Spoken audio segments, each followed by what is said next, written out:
Hello students, कैसे हैं आप लोग। Class 11 bank reconciliation statement concept हो गया, 2 क्वेश्चंस हो गए। अब आते हैं हम तीसरे क्वेश्चन पे। आपकी प्रैक्टिस चलती रहनी चाहिए। पुराने जो final account with adjustment case भी हमने क्वेश्चंस किए हैं वो भी आप कर रहे हैं ना। हाँ, उसके बाद इसके बाद हम रेक्टिफिकेशन ऑफ एरर और सिंगल एंट्री सिस्टम और डेप्रिसिएशन भी करेंगे, ताकि हमारा 11 का जो पेपर हो, जो एग्जाम्स हो, बिना डरे हम लोग क्वेश्चंस कर पाए।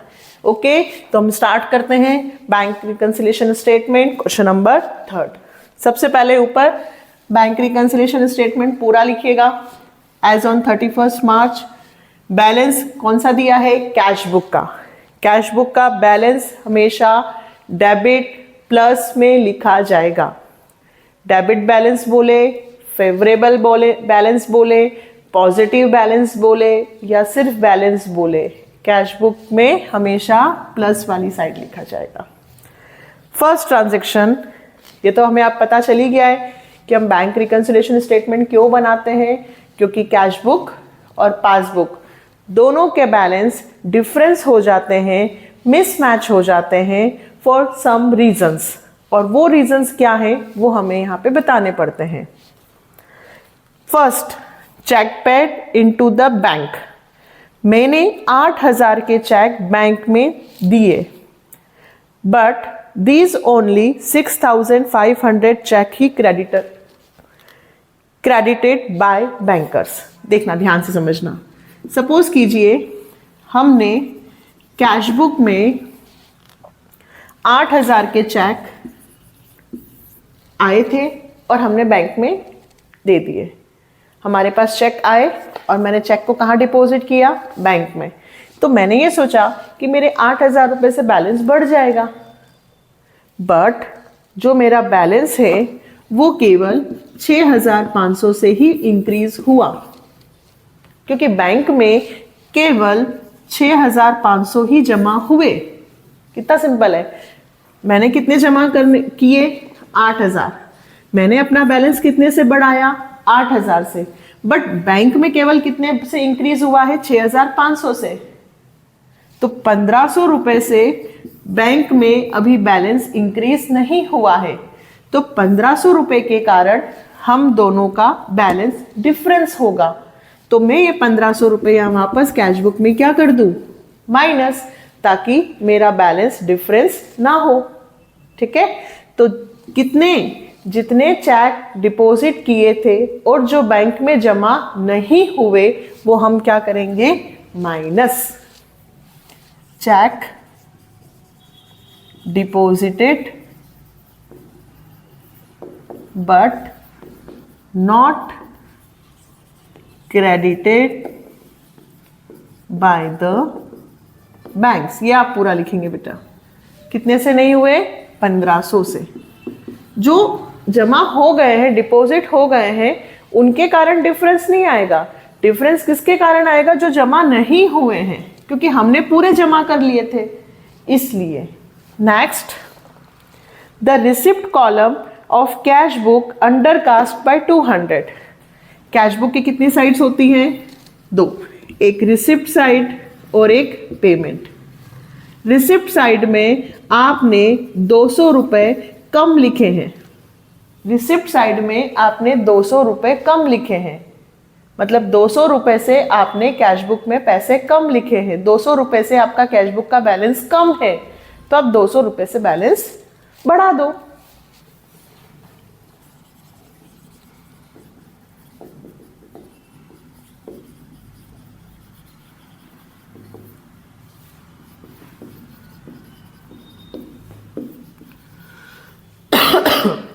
आपको एक और एग्जांपल से समझाती हूँ।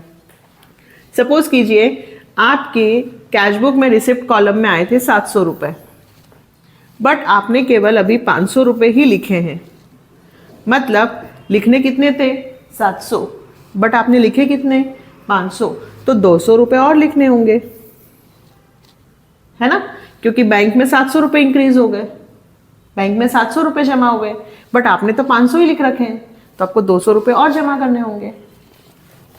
Next, 29 June a customer deposited 3000 directly in the bank account. Bank के खाते में डायरेक्टली एक कस्टमर ने पैसे जमा कर दिए, तो मेरा बैंक का बैलेंस डायरेक्टली 3000 रुपए से बढ़ गया। बट हमारे पास इंफॉर्मेशन तो है ही नहीं, एंट्री केवल पासबुक में हुई है, तो पासबुक में मेरा जो बैंक का अमाउंट है वो तो बढ़ गया, बट मुझे तो इंफॉर्मेशन मिली ही नहीं। अब बैंक का बैलेंस तो बढ़ गया, तो मुझे भी अपना बैलेंस क्या करना पड़ेगा, बढ़ाना पड़ेगा, ताकि ये डिफरेंस दूर हो। हम कैश बुक में ही कर रहे हैं क्योंकि हमारे पास कौन सा बैलेंस है, कैश बुक। तो यदि किसी भी कारण, किसी भी रीजन से अगर बैंक का बैलेंस इंक्रीज होता है, तो हमें भी अपना कैश बुक का बैलेंस इंक्रीज करना है, और किसी भी कारण से बैंक का अमाउंट डिक्रीज होता है तो हमें भी डिक्रीज करना है। ठीक है,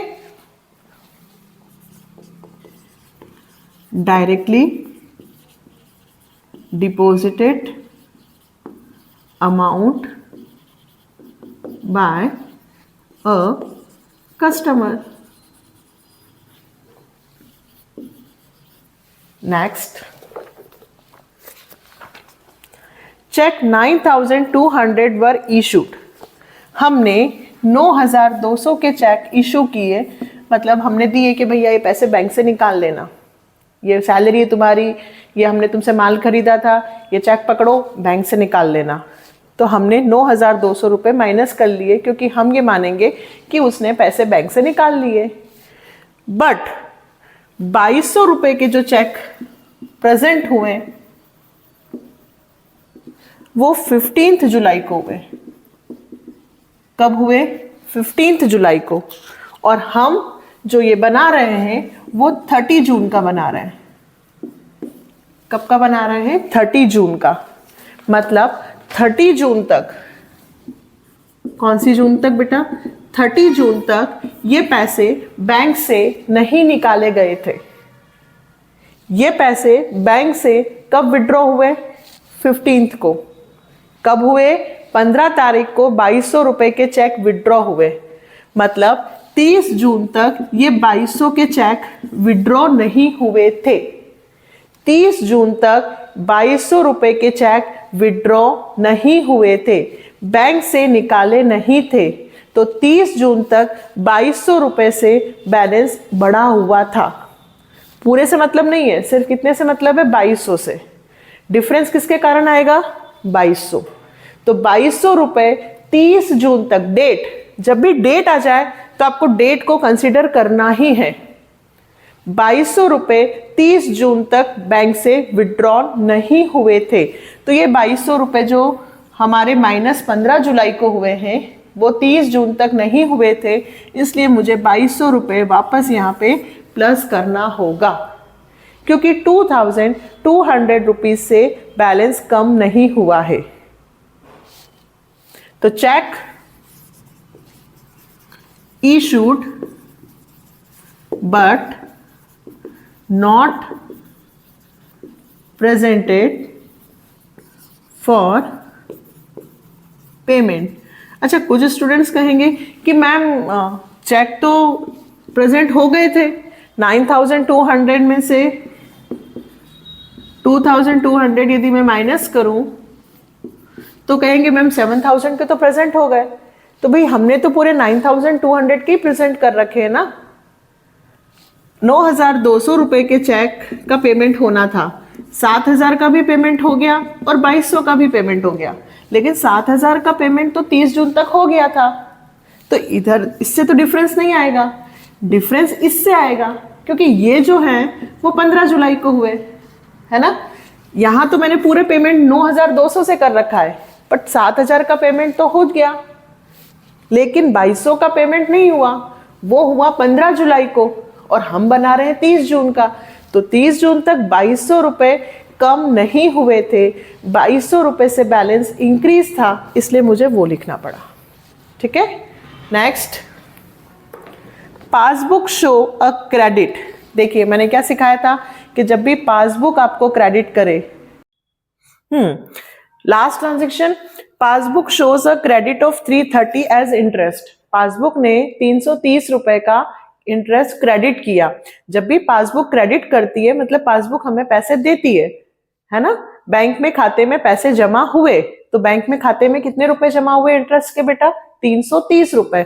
तो मैं यहां लिखूंगी credited interest by the bank 330, और बैंक ने डेबिट किए हैं 60 रुपीज बैंक चार्जेस। बैंक ने 60 रुपए बैंक चार्जेस के लिए, तो बैंक